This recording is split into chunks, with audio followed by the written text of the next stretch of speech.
хангалттай метро шаардлагатай болчиход байгаа. Ахаараа дамжиж томилогдох боломжгүй. За нийт төсөв шинжилснээр бол 2 тэрбум 445 сая Америк доллар. Трамвай барьчих болохгүй мó, төрийн замын автобус хийчих болохгүй мó гэд эднийг хийхээр эдгээр одоо аль хэдийн ачаалал дийлэх хэрэг болсон. Тэгэхээр үзэгчтэй нийслэлчүүд за метрогоор зорчиж ихснээ 10 жилийн тохиолж байна. За ингэж хэлгээ учир нь бол за 2010-аас 11 онд за энэ Улаанбаатар метро төсөл яригдаж эхлэх үед одоо 2017 оноос эхлэн за нийслэлчүүд метрогоор зорчно гэж одоо дарга нар мэдэгдэж байлаа. За тэгвэл одоо стратегийн энэ одоо чухал энэ төслийг за 2023 оны 12 сард засгийн газрын тогтоол гаргаад за дахин эхлүүлэх юм шийдвэр гарсан байдаг. За бид тэгвэл за цаг үеийн асуудлаар Улаанбаатар метро төслийн менежер за захирал гэж хэлвэл оновчтой байх мөнх талаатай студид ярилцахад бэлэн болсон байна. За юуны өмнө урилга авсан танд баярлалаа. Өглөөний төргий. Тэгэхээр ярилцлагын эхлэнд бол метро төсөл гэхээс илүү таны хувь хүнтэй энэ талаар товч ярилцахыг хүсэж байна. Тэгэхээр яг дэлхийн өнцөг болон бүрт яг энэ одоо метроны одоо менежерээр ингээ ажилдаг 4 одоо Монгол инженер байдгийн нэг нь та гэсэн мэдээлэл байна л да. Тэгэхээр та юу нь яагаад энэ олон улсын карьераа орхиод Монголд дээрх юм шийдвэр гаргасан юм бэ? За наа мөгтлээ гэдэг. За би Улаанбаатар метро төсөлд одоо 24 оны 5 сараас эхлээд ажиллаж байгаа. За би өөрөө товчхон танилцуулах юм бол 19 онд Японы Кёотогийн сургуулийг энэ дэдвүцсэн инженерээр төгссөн. За тэгээ Японыхоо яг Япон хүмүүстэйгээ л адилхан ажилд ороод Японы зөвлөгөөжлөгийн компанид за ерөөхдөө одоо манайх шиг хөгжиж байгаа ихэнх улсад дэлхийн 150 гаруй улсад дэдвүцсэн томоохон төслийн менежментийг хийж өгдөг энэ Японы компани. За энэ компанид яг гэр бүлийн төмөр замын учраас төмөр замын салбарт нь ороод за тэгээд нэг 4 улсын метро хурдны галт тэргийн эзлүүд дээр ажиллаж байгаад тэгээ ирсэн. За яагаад одоосын карьераа хаяад ирсэн бэ гэхээр яг анх ажилд орохдоо одоо энэ дээр байгаа шиг одоо монголчуудаас метро барих монголчуудын нэг мөрөөдөл. Тэгэхээр би ч гэсэн за энэ салбартаас энэ төмөр замын салбарын дараагийн хөгжлөл яхаа аргагүй энэ метро хурдны галт тэрэг тэгэхээр энийг бас хэрэгжүүлэхийнсэн хийхийнсэн гар үе олцсноос гэсэн мөрөөдөл бол одоо оюутан цагаас хойш байсан. Тийм болохоор анх удаа тэр ажил олон улсын карьер эхлэхдээ л за би цаг нь болохоор одоо Монголдо бас энийг хийх гол хүмүүсийн нэгэнд болохын төлөө ингээд сураа явандаа гэд. Тэгээ яг хуу дотроо төсөөлтөө бас нэлээд энэ бас арай болоог байх гэж бодож ирсэн. Тэгээд яг хуу 23 оны 11 сард засгийн газрын шийдвэр гаргаад тэр үедээ сутын дарга онлайнаар энэ дэлхийд даяараас энэ салбарт ажиллаж байгаа монгол залуучуудтайгаа олж онлайнаар уулзаад тэгээж ажиллаач гэдэг. Яг эхэндээ бас тэгэл баг зэрэг эргэлзчихлээсэн л та. Тэгээд харж байгаа за яг жигнэс ажил болоод ингээ яваад харна. За угаасаа л би ч одоо Улаанбаатарт ирээд метро барихт нь л одоо хувь нэмэр оруулах гэж энэ салбарыг сонгосон юм чаа. Жоох эртээсэн ч гэсэн одоо яг нэг ирээд ажиллая гэдэг. Тэгэл 5 сараас ажилласан да. Тэгэхээр нийслэлийн засаг даргын 1-р орлогч Давай Далай таны ах таныг энэ албанд шал тавчирсан гэдэг мэдээлэлээд. Та энэ дээр юу ямар байр суурь илэрхийлэх вэ? Би одоо хүмүүс ер нь одоо миний нэрийг ч юм уу Google дээр таарчвал аягүй ойлгомжтой. Одоо сая дурдсанчлан миний стори болохоор яг хотын засаг даргатай ингэж холбогдоод онлайнаар. За тэгээд 5 сард ирээд одоо ажилд томилогдсон. За манай төрсөн ахын хувьд бол 2024 оны за 8-9 сард анхын улс төр энэ юмнуудтай холбоо одоо орохоор шийдвэр нь гараад за тэгээд 10 сар туссан баха те иргэдийн урлагийн сонгуульд орж сонгогдоод тэгээд за сонгогдсныхын дараа тэр намын улс төрийн шийдвэр нь гараад орлогчоор 24 оны 11 сар орчим баха томилогдсон. Тэгэхээр би ч одоо өөрөө хахаас өмнө 6 сарын буюу хагас жилийн өмнө томилогдоод айл хэдийн ажилдаа орсон юм байсан. Тэгэхээр одоо ахаараа дамжиж томилогдсон гэдэг одоо ямар ч одоо цаг хугацааны ч гэсэн боломжгүй. Тэгэхээр 2030 онд одоо метро одоо ашиглалтанд орно гэж мэдэгдээд байгаа. 2026 он гарчлаа. Ер нь өнөөдрийн одоо байдлаар төсөл ямар үе шаттай явж байна? Яг төлөвлөсөн одоо цаг хугацааныхаа дагуу явж чадж байгаа юу? За төлөвлөсөн цаг хугацаа мэдээж нөгөө төслийн үе шат болгонд чинь анх эхлээл концепц байна те санаа байна. Тэгээл хөгжүүлнэ, судлан хэрэгжүүлэх нь зүйтэй үгүй юу гээл олон төрлийн нөгөө техник эдийн засгийн үндэслэлтэй feasibility буюу юу хэрэгжих хэрэгтэй үгүй юу ч юм уу судалгаа хийн үе шат давна. За тэр болгоно ингээл одоо төслийн одоо цаашдын төлөвлөгөө шинжилгээл ингээ явдаг. За анх одоо 24 онд зөвлөгөөжлөгээ аваад эхлэхэд бол энэ 30 онд ашиглалтанд орноо. За бүр анх одоо засгийн тогтоол бол бүр 24-өөс 28 он гээд ингээд явж исэн. За одоогоор бол бид нар яг тендерээ сүүлчийн тендерээ одоо сүүлчийн шатны тендерээс 12 сарын 24-нд зарлалаа. За бидний яг анхны төлөвлөгөөр бол намар 9 сарын орчимд ер нь тодорхойлчихна гэсэн төлөвлөгөөтэй байсан. Тэгэхээр ойролцоогоор хагас жил орчин бол яг анхны төлөвнөөс одоо ингээд хоцроод явж байгаа. Тэгэхдээ одоо 5 сарын 1-нд тендер маань нэгдэнэ. За тендер маань нэгдээд шалгасан этгээдээ гэрээ байгуулад тэгээ яг 60 сар буюу 5 жилийн хугацаанд барьж байгуулад ингээд ашиглалтанд орох одоо төлөвлөгөөтэй ажиллаж байгаа. Тэгэхээр 2024 оны 6 сард яг их хурлын сонгуулийн өмнө за нэг социализмын үеийн одоо нэг техникүүд авчирсан одоо нэг нийслэлээс лайв хийжсэн л да. За ингээд метро төсөл хэллээ, өргөмжлөг хэллээ гэд. Энэ юу исэн бэ? Сонгуул өгсөн PR байсан уу? Тэр нэгт нөгөө нийслэлээс юусоо лайв хийгээгүй. Тэр манай за 6 сар биш би зөв санаж байвал 8 сар орчимд байсан санагдаж байна. Тэр ямар учиртай гэхээр манайх зөвлөгөө үйлчилгээний компани сонгон шалгаруулчаад энэ трасын дагуу геологийн өргөмжлөг хийж одоо нэг иймэрхүү хэмжээтэй гэх юм уу нэг 20-30 см диаметртэй өргөмжлөг тавьж хөрсний дээж авсан. За тэгээд тэр дээжээ 42 цехний доош 30 м хүртэлгүй өргөмжлөг хөрсний дээж аваад хөрсөө шинжилсэн. Тэгэхээр тэр шинжилгээний ажил маань явагдчихжээ. Тэгээд яг хөө мэдээж манай солонгосын инженерүүд удирдаад за яг талбай дээр одоо ажлыг бол манай Монголын дотоодын одоо геологийн компаниуд хөрсний дээж авдаг компаниуд хийж гүйцэтгсэн. Тэгээ яг хөө мэдээж тэр компаниудын тоон төхөөрөмж одоо харахад бол жоохон хуучин юм юмуд байсан баг. Гэхдээ яг харахгүй л одоо дотоодын одоо геологийн төв лабораторийн гэрчлэгээтэй одоо эрхтэй юм одоо тоон төхөөрөмжүүдийг бид нар үгүй та нар заавал юм гоё өнгөтэй машинаар хий гэж одоо биднээс шаардаж болохгүй. Тэгээд аль болохоос дотоодын компаниудаараа хийлгэж байгаа учраас дэмжиж ингэ хийлгсэн.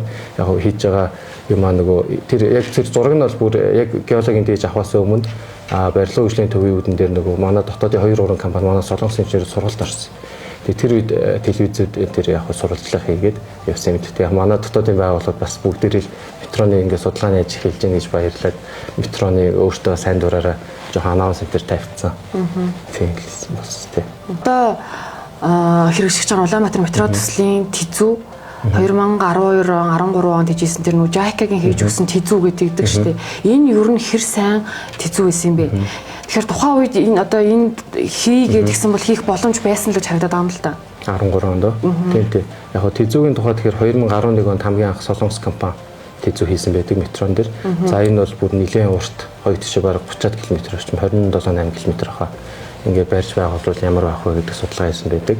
За тэгээд тэр үед бол дараа нь яг тэр тэзүүгийн дараа ягаад одоо хэрэгжээгүй би сайн мэдэхгүй. За тэгээд араас нь Японы олон улсын хамтын ажиллагааны байгууллага JICA орж ирээд өөрсдийнхөө хөрөнгөөр тэр судалгааг суур хийгээд яаж илүү эдийн засгийн ашигтай Улаанбаатар метро хийвэл зүгээр вэ гэдэг нэмж судалгаа хийгээд за тэгээд тэр шинжилснээр бол одоо 17.7 км буюу яг толгойтоос Амгалангийн хооронд за яг төвийн хэсгэрээ газар доогуур 2 сахаараа гүүрэн байгууламжтай ингэж хийвэл төсөв зүтгэвч хэмнэлттэй эдийн засгийн өндөр өргөөчтэй байна гэдэг өөрчилсөн техникийн зөвлөл хийлгсэн байдаг юм бэл. За энэ ихтэй техникийн зөвлөл манай дотоодын одоо хяналт шалгалтын байгууллагууд, мэргэжлийн байгууллагуудаар хилцүүлэгдэж, дэмжигдэж одоо магадлуулаагүй. Яг нь Япончууд өөрсдөө хөрөнгөөр хийсэн учраас хийгээд за тэгээд хоёроос хоорондын мэдээж дараагийн шаталцсан газар хоорондын хилцээр байх хэрэгтэй байдаг. Тэгэхээр миний ойлгосноор бол манай парламентын руу орох тэ засгийн газрын хэлэлцээрийнхаа энэ шатан дээр магадгүй олон улсын эдийн засгийн байдал хүндрээд за тэгээд том төсөл хэрэгжүүлэхэд эрсдэлтэй гэдэг тухайн улс төрийн байдлаасаа улс төрийн шийдвэр нь гараагүй болов гэж ойлгосон материалуудыг үзээд техник эдийн засгийн үндэслэл бол одоо гарцсан тий. Тэгэхээр бид нар энэ тэзүүд ер нь хэдэн дөрөв зарцуулсан бэ? За тэзүүд ойролцоогоор ийм байгаа. Одоо манай солонгос энэ зөвлөх үйлчлэгийн компанитайгаа бид нар энэ төслийг дуустал ер нь бол одоо 6 жилийн хугацаатай гэрээтэй байгаа. Энэ бол 145 тэрбум төгрөгийн гэрээ. За энэний нэгэн хэсэг нь зөвхөн тэзүү болж байгаа. За тэзүү дотор миний саялсан 42 цагийн өрөмдлөг тэгээд гол 56 уулзварын одоо бүх урсгалын хөдөлгөөний тий одоо бүх машин хүний урсгалыг тоолж байгаа тий их зэрэг нэг 6 төрлийн одоо суурь судалгаанууд гээд маш өргөн хүрээтэй хийсэн. За тэгжиж хуучин тэзүү бид нар хийгээд нөгөө яг стандартад хүргэж батлуулсан. Тэгээд яг тэзүүгийн зардлын үйл за миний бодлоор ойролцоогоор нэг 20 орчим тэрбум төгрөг болоо. Суурь судалгаануудтай хамт хамгийн өндөр зардлууд нь олон судалгаанууд дээрээ гарч байгаа. За тэгээд дуу чимээний бусад олон төрлийн байгалийн бас симуляцууд хийж байгаа.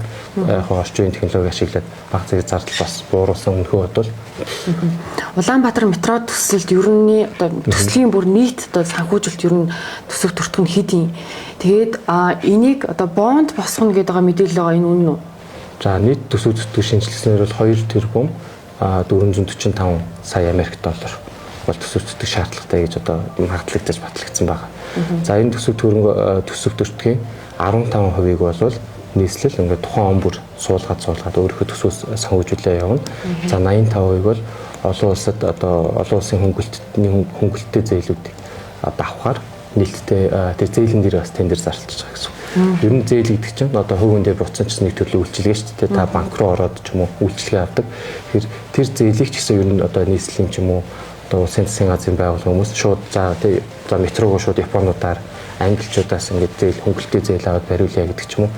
Энэ өөрөө бас ер нь бол одоо шууд сонгогдож байгаа хэлбэр болчиход байгаа. Тэгэхээр орчин үед одоо ер нь аль нь илүү хамгийн шударга, хамгийн одоо бидэнд дүүрэг үе цайтай байх вэ гэхээр одоо тендер зарлахтаа ер нь л ихэнх энэ зээлүүд бол тухайн улсынхаа экспортыг дэмжих зорилготой зээлүүд байгаа шүү дээ. Хөнгөлөлттэй зээлүүд. Тэгэхээр тендерийн нээлттэй зарлая. Тэгээд тухайн оролцогч одоо улсын компаниуд нь одоо тэр улсынхаа дэмжлэг үзүүлэлтийг экспортын банк олон улсын байгууллагуудаас хөнгөлөлттэй зээлийн саналаа цуг бариад ороод ир. Тэгээд урт хугацаанд мэдээж хамгийн хямд үн өгсөн нэмээд хамгийн ашигтай бидэнд хамгийн ээлтэй зээлийн нөхцөл барьж ирсэн нэг одоо цогцлбороор одоо сонгон шалгаруулалт хийя гэдэг тендер зарласан байна. 2024 онд нийслэлээс нөгөө ашиглалтанд орог байгаа метроныхаа үнийн саналыг авч ирсэн л дээ иргэдээс. Та тэр үеийн ажил дээр байсан уу? Ер нь иргэд тэгээд хэдэн дуурайгаар зорчвол зүгээр гэж хэлсэн.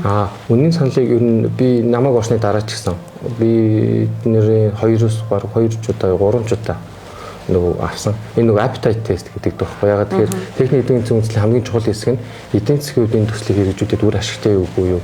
Ирээдүйд билет хамгийн гол орлуулын билет байна. Тэгэхээр манай иргэд ер нь метро ашиглалтанд ороход хэдэн төгрөгдөх сэтгэл зүйн бэлтгэлтэй байгаа болоо гэдэг одоо appetite сэтгэл зүйн байдлын одоо тандах судалгаануудыг ер нь авдаг. Ялангуяа маш нөгөө төгрөгийн анш ингээ унжидаг, өөрчлөгддөг усад ер нь дахиад ч гэсэн авах хэрэгтэй юм бэл. Хэдэн төгрөг гэж юм. За бид яг тэзүүгээ батлагдсан маань болохоор 24 онд бид нэр тэзүүгээ 24 онд төсвөлт хийсэн. За яг 24 оны 10 сарын тухайн үеийн нөхцөл байдлаар бид нар 1250-аас 2000 төгрөгийн хооронд хэр хол явснараа зорчвол хамгийн одоо үр ашигтай хугарлын цэг байна гэж билет юм тооцсон. Мэдээж билет үнийг бид нар өндөр тавих тусам одоо Улаанбаатар метро гэдэг төсөл өөрөө мэдээж илүү ашигтай болоод иж болно. Гэхдээ бид нар эргээд одоо нийслэл ямар нэг компани ашиг төлөө компани биш шүү дээ. Бид нар яг хөө билет үн нэмэгдсэн нөгөө суух хүний тоо буураад идэг. Одоо арай ингээд боломжгүй хэсэг маань суух тоон багасаад те хамрагдах боломж нь буураад тэгэхээр метроны нөгөө төгжрэлт нийгэмд үзүүлэх нөлөө нь буурдаг. Тэгэхээр нийгэмд нөлөө үзүүлж байгаа сайн нөлөө үзүүлж байгаа хэрнээ бас энэ компани үйл ажиллагааг өөрөөхөд нүртгөр аваа авчихын хугарлын цэгийн үнийг хоёр талаас нь ингэж бодоод тэгээ яг 1250-аас 2000 төгрөгийн хооронд хэр явслараа зорчвол төлөхөр байсан хамгийн одоо үр ашигтай юм байна гэдэг судалгааны үр дүн гарч ирсэн. Гэтэл энэ бол 24 оны одоо 10 сарын байдлаар тий. Одоо 30 31 онд тий одоо дахиад хүнд эрсдлүүд гарах юм бол магадгүй 32 онд ч метро маань ашиглалтанд ороход бид тэр үед дахиад эдийн засгийн байдлаас дахиад иргэдээсээ appetite test авч байгаа л дахиж шинэ шинжилж гаргана л гэсэн үг. Та сая ярианд харьд дурдлаа л да гүйцэтгэгчийн одоо тендерээ 2 дугаар шатны тендерээ зарласан. Тэгэхээр гүйцэтгэгч бол нөгөө ажлын хичээл явчихна. Тэгэхээр бид нар нөгөө боловсон хүчин гэдэг зүйл одоо нөгөө нийслэл шүтээс хамтраад Солонгост мэрэгжилтний бэлтгэн гэдэг байгаа шүү дээ. Тэр мэрэгжилтнүүд хизээнээс яг энэ ажлын байран дээр гараад явах юм. За би тэд хамгийн ихний за 24 оны 9 сараас эхлээд шүтээстэй ажлын хэсэг байгуулад за шүтээс дээр мэрэгжилтэн бэлтээ гэдэг бид нэр ер нь яг нэг жил хугацаанд ажиллаад мэдээж Солонгос өвлөгтэй хамт нөгөө сургалтын хөтөлбөр сургач гэх бүх юм бэлдсэн. За тэгээд анхны эсэлтээс 25 оны 9 сард аваад за одоо нэг 50 гаруй оюутнууд сурч байгаа. За энэ 50 гаруй оюутнууд маань хамгийн ихний эсэлт маань 28 29 онд цуглаад өгсөж чинь. За метро маань мэдээж дуусаагүй байна. Тэгэхээр энэ оюутнуудаа бид нар шууд одоо хамтын ажиллагаатай Солонгос одоогийн байдлаар Солонгосын байгууллагатай. За цаашлаад бид нар өөр улсуудтай бас хамтын ажиллагааг нээн. За энэ байгууллагуудтай аль хэдийн ажиллаж байгаа метронуудыг дадлагжуулахаар явуулахар төлөвлөж байгаа. Тэгээд за 30 31 онд тэр метро маань ашиглалтанд орсон үед бол энэ ажилчид маань эхний боловсруч маань аль хэдийн бас 1-2 жин туршлагатай болцсон байна. За энэ дээр нэмээд нөгөө энэ ажилчид маань давхар трам дээр ажиллах боломжтой. Трамын төсөл бол арай түрүүнд 28 онд бас дуусах төлөвлөгөөтэй ингээд бас хэрэгжиж явж байгаа. Тэгэхээр трам маань арай төрүүлэхэд зарим бас төгсөгчд маань трам руу орж ажиллах. Ер нь бол орчин цагийн цахилгаан төмөр замыг л мэрэгчлэн гэсэн үг шүү дээ. Тэгэхээр өнөөдөр нөгөө бид нар чинь ингээл цахилгаангүй, дулаангүй нэг хүүтэн гэдэг цотруухан л энэ үглийг давж ийн л та. Тэгэхээр нөгөө цахилгааны асуудал гэдэг байгаа. Гэхдээ нөгөө бөөрөлтүүдийн цахилгаан станцаас цахилгаан аавна гэдэг байгаа шүү. Гэтэл яг өнөөдрийн нөхцөл байдал бөөрөлжүүдийн одоо цахилгаан станц чинь тэгээ нүүрсний хангамжгүй. Тэгээ хүлцсэн ийм нөхцөл байдалтай биш. Тийм. Яг нөгөө эрчим хүчний нэгдсэн системээс л авна л да. Яг ойр үед хамгийн ихээр нэмэгдэж одоо ашиглалтанд үе шаттай ороо явж байгаа бөөрөлжүүдийн цахилгаан станц. За миний сонсноор Баянгийн бас цахилгаан станц 660 мегаваттын станцаас яг эд баригдаад явж байгаа юм байлээ. Бас 28 онд 29 онд ингээд 330 660 ашиглалтанд орно гэдэг. Тэгээ яг нэг юм төсөл яг энэс аав ч юм уу тийм оноос юм байдаггүй л дээ. Мэдээж чинь нэгдсэн сүлжээ нэмэгдэж байгаа. За мэдээж хоёр том дэд станц буюу Улаанбаатар бол Амгалангийн хоёр том дэд станцаас хоёр талаасаа их усэр тижэл аавна буюу одоо нэг станц төр доголдоход бол одоо нөгөө талаас аавна гэдэг тэр найдвартай ажиллагаа бид нар хангаж байгаа. За одоо саяны 7 хоног шиг болдог одоо нийтээрээ ингээд одоо эрчим хүч хүрэлцэхгүй байгаа тохиолдолд бол мэдээж одоо стратегийн чухал одоо энэ төслүүд бол одоо дэд үлцүүд бол мэдээж товгоо аваад одоо арай эрсдэл багтай эсгүүд буюу ингээд айл өрхүүдийн нэг хоёр цагаарч юм хязгаарлаж байгаа шүү дээ. Тэгээд явах. Гэхдээ одоо энэ хэрэгж байгаа төслүүд харахад бол 28 29 он гэхэд одоо байгаагаасаа дахиад бараг эрчим хүчний маань олборлолт гэх юм уу те үйлдвэрлэл бараг даблтаар одоо хоёр дахин хэсгээр байгаа. Тэгэхээр өнөө гэж шиг юм дутагдaltaл төрөхгүй байхал гэж одоо бодож байгаа та. Би сая ингээ мэдээлэл хучлаа л да. Гэсэн чи хотын дараа гассан за мөнх 2017 онд за метро явж эхэлнэ гэж мэдэгдэжсэн юм байна. За тэгсэн чи сумын азар дарга болохоор 2024 онд за багнан тулгуурт галт тэрэг явна гэж одоо мэдэгдэжсэн юм байна л та. Тэгвэл хотын дарга Нямбаатарын метро ер нь яг амжилттай болно гэдэг та хэдэн итгэлтэй байна? Би бол одоо өөрөө бүрэн дүрэнд итгэлтэй байгаа. Тэгээд тэрний илэрлэл нь бол одоо өөрөө бас ингэж хувийнхаа карьерийг тий одоо хувинээс бол гарч болох одоо хамгийн том итгэл үзүүлж байгаа нь одоо өөрөө бүх одоо цаг одоо юмаа зориулаад ингэ ажиллаж байгаа. Тэгэхээр бол би бол одоо бүрийн итгэлтэй л байна. Зарим юм судалгаа ямиг харсан чинь метро ингээд 10 саяас дээш хүн амттай хотод тохиромжтой. Тэгээд нийт урт нь 50 км байвал ашигтай гэсэн одоо судалгаа байд юм л. Улаанбаатар ч одоо 1.5 сая хүн амттай тал нь баг. Нөгөө хотуудын нийт хүн ам яг энэ метроч ингээд яг нэг шугамын дагуул байгаа шүү дээ. Тэгэхээр нийт хүн ам гэхээсээ илүү яг тэр шугамын эрэлт хэрэгцээ яг нэг шугам дээр хэр их одоо зорчилтын эрэлт байгаагаар л одоо илэрхийлж байгаа. За тэр нь одоо чинь шугамын энгийн автобусууд болвол нэг дээдл нь 3-4 мянган хүнийг нэг шугам нэг цагт нэг чиглэлээр зөөх чадaltaй байдаг. Одоо манай их таймны үйлчлэл дээр нөгөө хүмүүс зураг аваад тавьдаг штеп автобусны могоо манай нөгөө метроч багийн юм шигээр нөгөө битүү автобуснууд нэг хаараас нэгдүгээр хэдий чөлөөлөд автобуснууд нь өөрсдөө төвчирсэн байгаа. Энэ л өөрөө ерөөсө харахад ойлгомжтой гэсэн. Тэгээс нөгөө метрог ингээд нэг юм шаал ондоо юм шиг юм бодох гэхээс илүү анх юу нь яаж үүссэн гэхээр за нийтийн тээврээр нэг шугамаар явуулах юм байна гэж байгаа тийм. Тэнгүүд нэг шугам маань өөрөө яалтчгүй хажуу урсгал явхан зорчиж хүмүүстэй одоо ингээд зөрчилдөд байгаа болохоор өндөрлөгийн түвшинд бол нэг бол дээр нь нэг бол доор нь тустай шугам байх хэрэгтэй байна. Тэгэхээр бусад хөдөлгөөнд саад учрахгүйгээр ингээд хурд урсгах юм. За энэний араас мэдээж одоо энэ хамрын дугуйтай ингээд тэг нэг 100 хүн болгон нэг жолооч явуулаад өндөр зардалтай байна. Хооронд нь холбочий. За тэгээд рельсийн дээгүүр явуулаад өндөр даацтай болчих. Ингээд метро болчихж байгаа. Тэгээд тийм тустай болчоор илүү өндөр хурдтал авч чаддаг хүмүүсийг богино зад зөөж чадaltaй болчих. Манай одоо өнөөдөр нэг сая 700-аас 2 сая хүнтэй бага юм шиг сонсогдож байгаа хэрнээ нягчлан айгүй. Сайн. Гэр хорооллын хэсэг дээр хит сэрэг одоо 700 м квадраттай нэг кайл амьдарч байгаа. Хэсгээр төвийн хэсгэрээ нөгөө одоо бүгдээрээ мэдээж тэ хүүхдийн тоглоомын талбай байж болох бүх талбайд шавж байшин барьсаар байгаад яг энэ төвийн хэсгэр бол хит нэгчлэлтэй болцсон. Тэгэхээр энэ нэгчил бол хангалттай одоо бүр хөнгөн төмөр замын хязгаарыг даваад одоо метроны шаардлагатай аль хэдийн хүрсэн. Бид нар яг хотынхоо нийт хүний одоо зорчилт эрэлтийг бол за төвийн 56 улсуур дээр байгаа одоо энэ AI суурилсан камерууд дээр тэ одоо яг дүрсчүүлж бүртгэх. За тэгээд гар усны хэрэглээгээр нь бүртгэх. За нэмээд одоо автобусан дээр зорчиж байгаа зорчилтоор бүртгэх ингээд олон төрлийн аргаар датагаа нэг verify хийж баталгаажуулж байгаа юм л та. Тэгээ харахаар ер нь л бүх төрлийн судалгаагаар Улаанбаатарын нийт зорчилтын 30-аас 35% нь нэг таны үйлчлэгөө дайж гараад байгаа.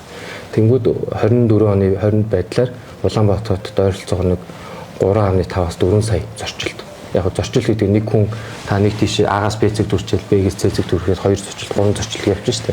Мэдээж хүн амын тоо баг байгаа. Тэгэхээр ингээд нэг 3-аас 4 сая зорчилт байгаа байхгүй. Тэгээ энэний 30-аас 35% төвлөрөөд байгаа. За энийг тооцоод за тэгээд хүн амынхаа өрсөлтийг буцаад 94% ингээд татаад харахаар бол метроны зорчилт бол хангалттай метро шаардлагатай болчиход байгаа. Метро тэгэхгүй метроноос арай жижигхэн системүүд тий. Одоо нөгөө яг зөндөл хүмүүс ярьдаг л та монорел барьчих болохгүй юм уу? Трамвай барьчих болохгүй юм уу? BRT-гээ төрийн замын автобус хийчих болохгүй юм уу гэд эднийг хийхээр эдгээр одоо аль хэдийн ачаалал дийлэх хэрэг болсон байна. Таны хөгжлөний хувьд бусад гол шугамуд дээр бол одоо ачаалал нэр бага учраас за трамвай тийм үү өөр нийтийн тээврүүд бол хэрэгжүүлэх боломжтой байна. Метро бол бидний хувьд мөрөөдөл болчиход байна л да. Бүтэхгүй мөрөөдөл шүү. Таны хувьд юу нөхөр бодтой боломжтой. Энэ яг миний хувьд бол одоо би одоо миний 5 дахь төсөл ингээд 4 өөр төсөл дээр яг ингээд одоо өдөр тутам яг мэдээж барай зөндөө асуудал байна. Бас ингээд асуудал хэмжээл барайл явж исэн болохоор надад бол ингээд нэг юм хийхгүй ч юм уу те. Би надад бол жоохон тийм ягаад эргэлзээд байгаа юм бол би гайхаж байгаа. Ягаад тэгэхээр өгцсөн газрын шийдвэрүүд нь гарцсан. Тэг хэрэгжүүл ингээд төлөвлөгөө гараад ингээд үе шаттай ажиллагаа явьж байгаа. Болохоор тэгээд зөвхөн яг ажлаа сайн хийж хурдан хийгээч те. Магадгүй чанартай хийгээрэй гэдэг л шаардлага илүү чухал баг. Тэгэхээр одоо нэг хийх бол үгүй болов ч юм уу гэж эргэлзэх юм одоо л байхгүй л гэж бодож байна. Нийслэлчүүд одоо туршилтын хугацаанд тэр гэдэг хизэнээс метрогоор зорчихвол. Одоо яг ингээд тэдэн он гэж хэлчихээрэй. Гарч чин дээр одоо нийслэлч тэдэн оноос зорчно гэж тавьчихсан байгаа л тэ. Одоо ингээд манай төлөвлөгөөр ингээд харахаар за нэг 31 оны 1 сар 2 сар ч юм уу те ингээд байгаа. Гэхдээ би нэг танд хэлээд байгаа шүү дээ. Дахиад ямар нэг баг зэргийн асуудал гардаг ч юм уу те ингэх болгонд жоохон хойшлох эсвэл ингээд хөдлөх нөлөөтэй. Тэгээ миний яг хэлж байгаа нь бол бид нар төслөө яг одоо гүйцэтгэгчийн гэрээгээ байгуулад амжилттай хөрөнгө одоо санхүүжилтийн гэрээгээ зураад за ингэсний дараа бол 60 сар гэдэг хугацааг үүсгэхлэн. Тэгэхээр яг тэр 60 сард дуусах төлөв гүйцэтгэгчийнхээ хамт дайрнаа л гэсэн. Энийн өмнөх яриар хальт орчи 2 дугаар шатны тендерийг зарласан шүү дээ. Ер нь 1-р шатанд яг ямар улсуудаас ер нь оролцсон юм бол 27 компани шалгарсан байсан. 27 түншлэл одоо саналаа ирүүлсэн байгаа. За энэ санаж байгаагаар Их Британи улсаас байгаа, Франц улсаас байгаа, Нэгтгэх улсаас байгаа, Хятад улсаас байгаа, Өмнөд Солонгос улсаас байсан, Оросоос байсан, за тэгээ Монголоос байсан. Тэгэхээр хэдээ 7 улс олжтэй. Хойлын ярьцлага өндөрч байна л да. Та энэ төсөлд юу хэлхийг хүсэж байна? Нэмж ярих зүйл байсан уу? За одоо цаг гаргаад тий өөрсөнд баярлалаа. Тэгээ яг хүм төслийн маань зүгээс бол бидэд үе шаттай ажлуудаа хийгээл явж байгаа. Аль болох яг л дэлхийн стандартад нийцүүлж тий хийхийг зориод явж байгаа. Тэгээд одоо том төслүүд хэрэгжүүлж эхэлж байгаагийн бас нэг давуу тал нь харагдаж байгаа. Яг хөө ингээд олон ингээд тий нарийн мэргэжлэр ч юм уу гадаадд сурцсан манай залуучууд байдаг. Тэгээд яг их орондоо ирээд ажиллах сүлжээ сонирхол зорилго нь байсан ч гэсэн ажлын байр нь байхгүй тий боломж нь байхгүй гэдэг зөндөө тийм залуучууд байдаг. Тэгэхээр яг том төслүүд хэрэгжүүлж байгаа бас нэг эерэг нөлөө. Ийм залуучууд бас эргэж ирээд их орондоо ажиллах боломжтой болж байгаа юм болов. Манай төсөл төрөхэд одоо 4 залуу яг энэ төсөлд зориулаад гадаад ажиллаж байгаад ингээд за ирээд метрон дээр нь ажиллая. Том бүтээн байгуулалтын бас нэг хэсэг болъё гэдэг одоо шийдвэр гаргаад ингээд ирээд ажиллаж байгаа. Тэгэхээр тэрэнд бас айгүй баяртай байдаг. Тэгээ энийг бас үзэж байгаа сошиал медиаар ялангуяа гадаадд байгаа манай найзууд маань харуул бас их орондоо ирж ажиллаарай. Зөндөө олон гоё юм бид уц маань хөгжиж байгаа. Тэгэхээр зөндөө олон бас боломжууд байгаа болохоор хамтдаа ирээд ажиллаад бас их орныхоо эзэн болцгоё гэж хэлмээр. Тэнийхтэй ирээд ярилцсан тань баярлалаа.